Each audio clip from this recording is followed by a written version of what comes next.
And as a result of finding myself in that position, we were faced by enemy force, and a tree line was less than 100 yards away. I called in bombers on our own position, and the first plane that arrived overhead on site was a small fixed-wing, propeller-driven spotter plane. I threw a smoke grenade to point out and was in communication with the pilot of that plane and told him where the fire was coming from. And literally within a matter of minutes, the first screaming fighter bomber flew in at high speed, low, and right over my head, released what turned out to be a 2,000-pound bomb. And the bomb was an incendiary bomb, a napalm. And I was actually close enough, looking up, screaming at the pilot, that he was bombing.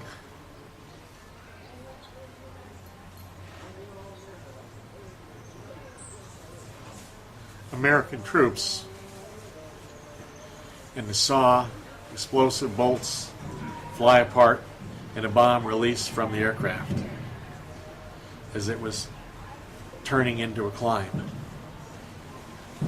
And that's when I got a renewed lesson about skip bombing. The bomb hit the jungle line perfectly, exploded in huge fire. Seconds later, I was happy to lay flat in the rice paddy water as the second bomber executed the same maneuver. Within minutes, the enemy had ceased fire. And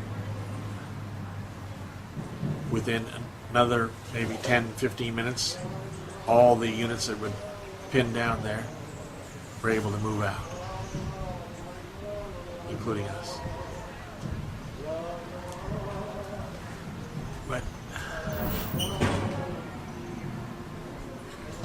that was war against an American enemy.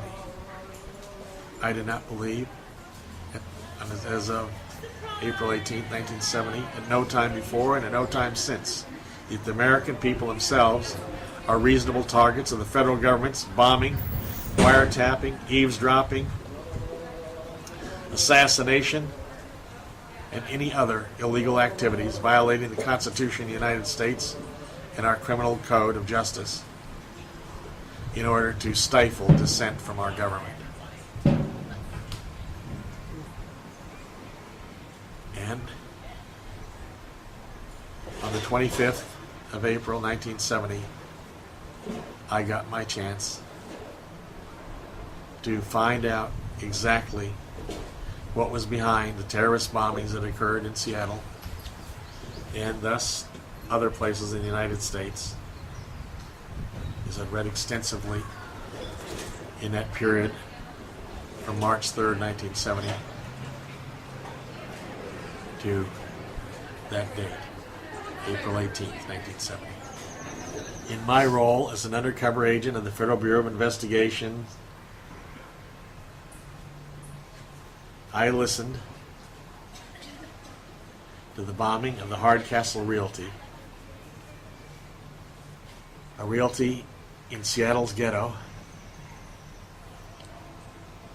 where a man named Larry Ward, who was an Army veteran who had been talked into, I believe for $100, setting that bomb by Special Agent of the FBI, Stephen Travis, was murdered, in my view, by innocently staked out officers of the Seattle Police Department who had been waiting for hours from an FBI tip to wait for hours in an alley because the Leon Hardcastle Realty might be bombed that night.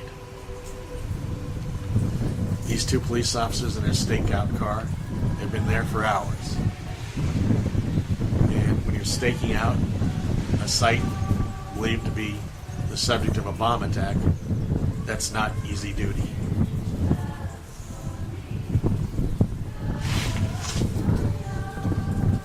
It's not easy duty at all.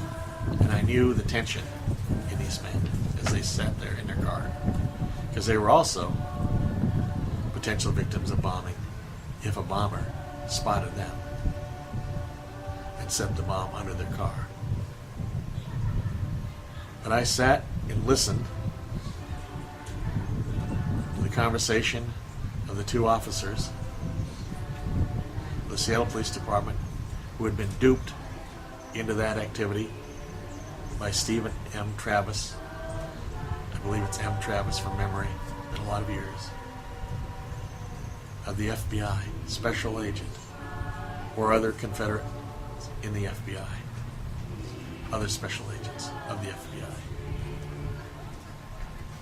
And I heard the squeal of tires when the two staked out Seattle policemen saw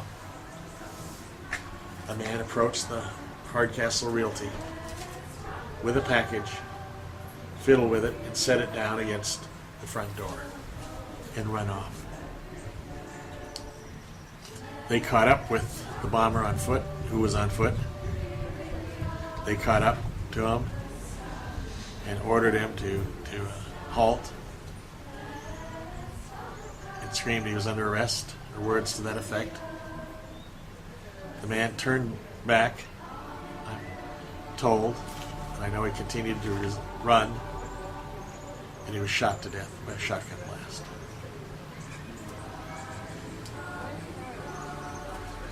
It was Seattle policeman Hanna, John Hanna, who had pulled the trigger. But he was doing his job as a responsible policeman, coming up on the scene of a suspected bombing and attempting to capture the suspected bomber. A federal grand jury, a Seattle grand jury, coroner's jury type, later concluded that Larry Ward died by criminal means. There was never any doubt that the young black man was shot to death by Seattle police officer John Hanna. I heard the shotgun blast that blew Larry Eugene Ward into his grave. The execution was carried out live from Hanna's walkie-talkie.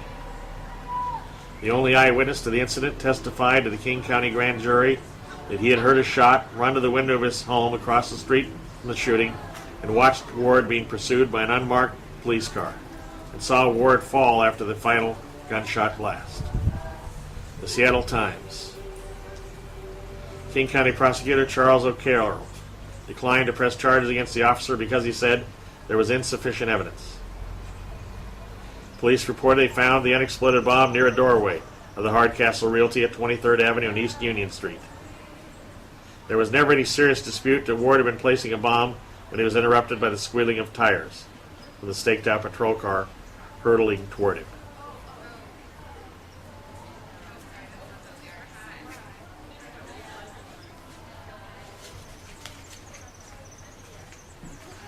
I didn't consider that an acceptable use by law enforcement of their power.